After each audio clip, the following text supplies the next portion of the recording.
ঈশান বাংলার প্রতিবেদনে নড়েচড়ে বসল পৌর নিগম। গান্ধী মেলার মাঠ পরিষ্কার অভিযানে তৎপরতা ঠিকাদার অজয় সাহার।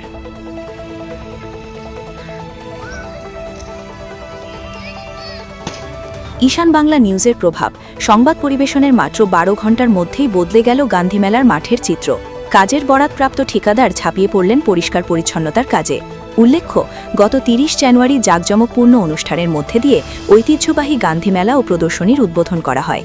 অনুষ্ঠানে শহরের বিশিষ্ট নাগরিকরা উপস্থিত থেকে মহাত্মা গান্ধীর আদর্শ, বিশেষ করে স্বচ্ছতা ও পরিচ্ছন্নতার গুরুত্ব নিয়ে বক্তব্য রাখেন এবং প্রত্যেককে শহরকে পরিষ্কার রাখতে এগিয়ে আসার আহ্বানও জানানো হয়। কিন্তু 5 এপ্রিল মেলা শেষ হবার পর বাস্তবে দেখা যায় সম্পূর্ণ ভিন্ন চিত্র। মাঠ জুড়ে ছড়িয়ে ছিটিয়ে ছিল আবর্জনার স্তূপ, পচা খাবারের দুর্গন্ধ এবং বৃষ্টির জলে জমে থাকা নোংরা গর্ত, যা গোটা এলাকাকে প্রায় নরককুণ্ডে পরিণত করেছিল। এই পরিস্থিতি নিয়ে শিলচরের জনপ্রিয় সংবাদ মাধ্যম ঈশান বাংলাতে বিস্তারিত প্রতিবেদন প্রকাশিত হয়।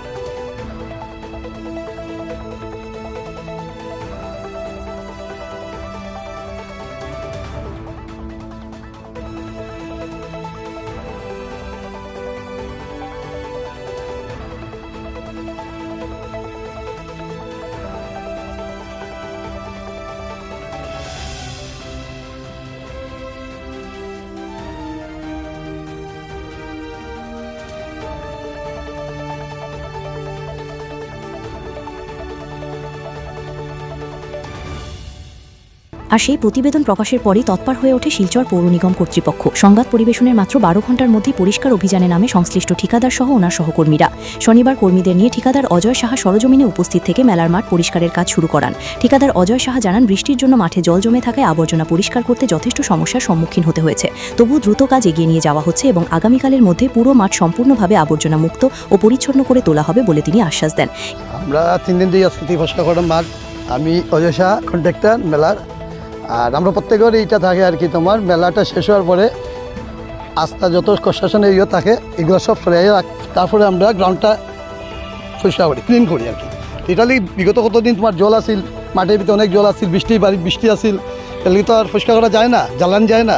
এটা লিগে বৃষ্টি কমছে, 3 দিন থেকে আমরা শুরু করছি কাজ। মোটামুটি কালকে ভিতরে শেষ হয়ে যাবে। হ্যাঁ, মিউনিসিপালিটিতে আমার কইছে কিদাইছে তোমরা খাসটাকে দেয়, আমি তারা কইয়া দিছি, রিটার্ন লিখে দিয়েছে তারা যে এই প্রবলেম জল আছে মেলার গ্রাউন্ডের ভিতরে জল আছে, ক্যামেরা পরিষ্কার করা তো যায় না, লেবারে কাজ করতে পারতো না। হ্যাঁ দেখছি, আমিও দেখছি নিউজ, তারাও দেখছে। আমার কইয়া কইছে যে কী হয়েছে, এরকম কি এটা কিদার লিগে প্রবলেমটা। আমি কইছি এরকম মেলার মাটিতে জল আইয়া দেখো বেজান জল আসিল, জলের ভিতরে তো পরিষ্কার হয় না।